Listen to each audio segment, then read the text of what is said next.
House of Music and Entertainment. I'm sorry, that's in Arlington Heights. The next one. We're not doing one Monday? No. He just, you know what, it's the next week. He's got baby practice that night. Are we sure? Wait, no, that's it is next Monday, yeah. It is Monday. Then we're taking a week off for that. Yeah. So we are out Monday, and that's at home in Arlington Heights. Yes. Home. All right, you are correct. It's a brand new bar, great place. EPI here, I don't know if there's ever been a bigger crowd at the Edison Park Inn. It's bigger and bigger every week. A couple questions about the game. I had a question earlier, and Waddle and I both wondered this. Before the half, no throw to the end zone. Why not? Did you already ask that? Yeah, I asked that earlier. Way to be locked in on the show. You were talking to Steve, I think. Okay. Steve was bothering you. He said he was trying to pad his stats. That was his answer. You didn't catch that? Again, no. I think we were talking about sound. A really good conversation. We had a moment about it. Oh man, I gotta listen back on the podcast. Dude, how are you gonna break into this if you don't actually listen? Like you just crushed our trust right there. You don't listen to what we say. You better buy him flowers next week. Try again. See, try swing and miss. Nate Collins was lost with a knee injury. He was really a good player for you guys on defense. He was coming on, it's tough. You know, two guys to knee injuries.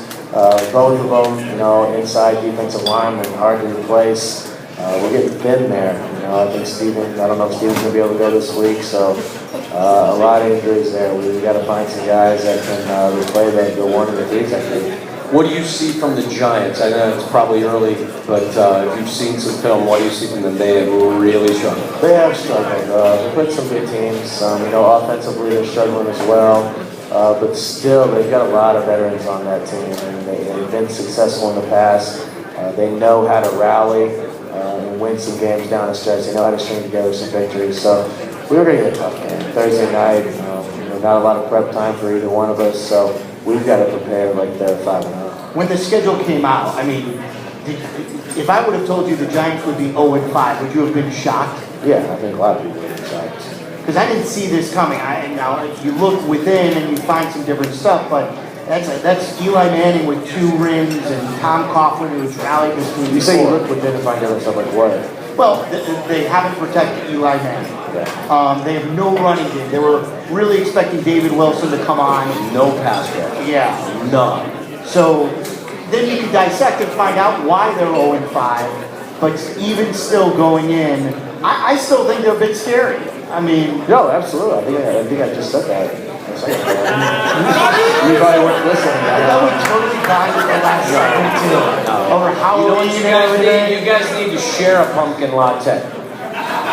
2 straws. Bring one down. 1 pumpkin latte, 2 straws. I think that's it. You put whipped cream on your? Oh, come on. Look at him. He puts whipped cream on everything. He said he had a long weekend. He said Northwestern game. Yeah. Did you watch that game at all? I watched a little bit. I was in City. A tough game though. They played well. Really well. Until the very end. They can't finish. Yeah. Vandy got crushed. So. Yeah, they've had some issues this year. Yeah, they have. They've had coming off I think 2 back-to-back bowl game seasons, 9 wins last year. I think the expectations were really high. And they're just kind of struggling right now. The college football landscape is going to be quite confusing. Usually they narrow it down to 2 undefeated teams. There are a lot of different scenarios that could be taking place this year. There are 14, what is it, the play-in game? Is it this year? Is that this year? Is it this year or next year? Does anybody know? Next year? Next year? Next year, okay. They're in trouble. College football's in trouble this year, the BCS then, because there could be 4 or 5 undefeated teams this year. It's early, it's still a lot of football to play. We'll see. Getting back to this game, any good trash talk between you and Rob Ryan? That's one of your guys, isn't it? Yeah, I like Rob. I saw him before the game. He said, looking forward to it. He didn't really respond. He was focused in. He was in his own. He's a trash talker, isn't he? Oh yeah, that was great. During the game, he loves to talk. Yeah. He gets fired up. Passionate coach. If I was a defender, I'd like to for him to be fun. Your thoughts on Sean Payton as well? Do you know him at all? Don't really know him. Met him a few times. He's doing great work. You know, he kind of changed the West Coast a little bit, tweaked it, kind of made it his own, and obviously him and Drew have something special. And that develops over years, and you've mentioned that you've been 8 months, Drew Brees has been 8 years. I mean, do you ever envision a time having this thing up and running like that? I mean, I know you're a free agent this year, so there's a lot of unknowns. But I mean, 2, 3, 4 years down, do you envision you and Mark Trestman, you know, seeing eye to eye, just like those two? I mean, we see eye to eye. It's just we've got to, we got to go through some of the bumps. You can't just wake up one day and be say, hey, we've made it. We're at year 8. You've got to go through certain things, and it takes time. That's all it is. It doesn't mean we can't be successful while we go through those transitions. It's just you have to kind of go through those transitions. It wasn't, they weren't lighting it up and destroying everybody in year 1 with Drew and Sean. They went through their bumps. So we've got to do that. I don't know if I'll play 8 more years. I'll be 38. That's a long way ahead. So. Peyton's doing it at 37, rewriting the record. If we hit you with the FDA-approved version of the truth serum, and I asked you the question, how often do you actually think about your contractual status in your future? What would the truthful answer be at this time? This would be the last time you asked me, whenever that was. Haven't thought about it. Can't think. I don't have time to think about it, really. And it's going to. But you have time to buy 2 different outfits for your son for Halloween, and he doesn't even trick or treat. Well, that's Chris's luck, though. I just kind of said, yeah, they look great. I haven't thought about it. You can't think about it. It's gonna money. Come on, man. You gotta. Come on, seriously. Yeah, it is a lot. That's a lot of money. $20 million a year. What would you buy? Not like you don't have some cash put away anyway right now, but what would you buy with $20 million a year? You know, you don't have enough after taxes. Maybe.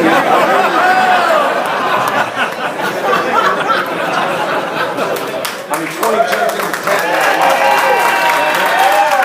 10. 20 gets whittled down in a hurry.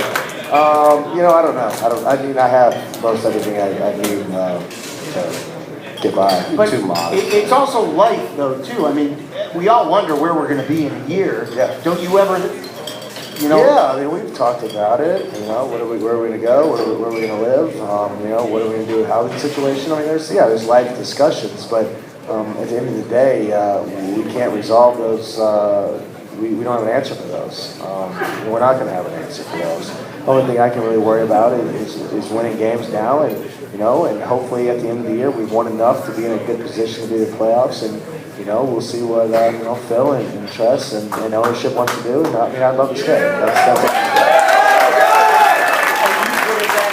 putting something on the back burner and just moving on and doing your thing? Yeah, I mean, you have to in this industry. I mean, you can't dwell on the past or really the future. I mean, you can only work on what you have. That game's gone. There's nothing I can do. There's nothing I can do about the Washington game. The only thing I can really concentrate on is the Giants game. So that's kind of how we're programmed. You kind of wipe the slate clean every Monday, Tuesday. If we asked your wife, where would she say she'd like to be next year? She like it here in Chicago? Yeah, she likes it. You could have Air Force Cutler if you got that $20 million a year, and she'd just fly wherever she wanted on just a moment's notice. Yeah. Would you buy a jet? Would you buy a jet? I think it's a bad investment. Really? So you've looked into it? I've not looked into it, but I've been saying I've flown in private planes where I know what it costs. To own a plane has to be pretty highly. Then you got to put in a hangar, fuel, pilots, insurance. It seems $20 million a year. But is that private plane territory to own? To own a plane, it's like $50 million, isn't it? Well, it depends what kind of plane you get. This is a ridiculous conversation. No, you can get. Headline of all the newspaper. Looks to buy a plane with a new contract. There's different planes vary. You can get a one used one for $3 million, $2 million. You don't want to use plane out of things. I'm not trying to fall out of the sky. Wait a second. The flight I was on this morning, I don't think they just took the wrapper off of that one. That plane was a little bit aged. I don't fly that much, We live in that. You can drive in Nashville. I did 7.5 hours. Yeah, it ain't fun. It's a nice cruise. All right, where are we next week, Jay? Hellfire. We're in a home in Arlington Heights. So just like this crowd here, what a crowd to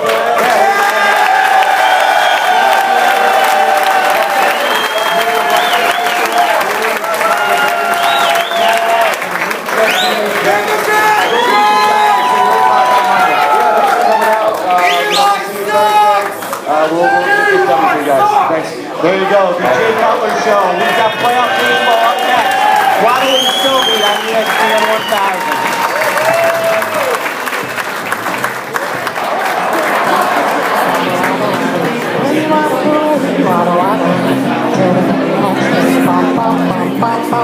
And thank you to all, and to all a good night. Aloha, Chicago. It's Mike and Mike.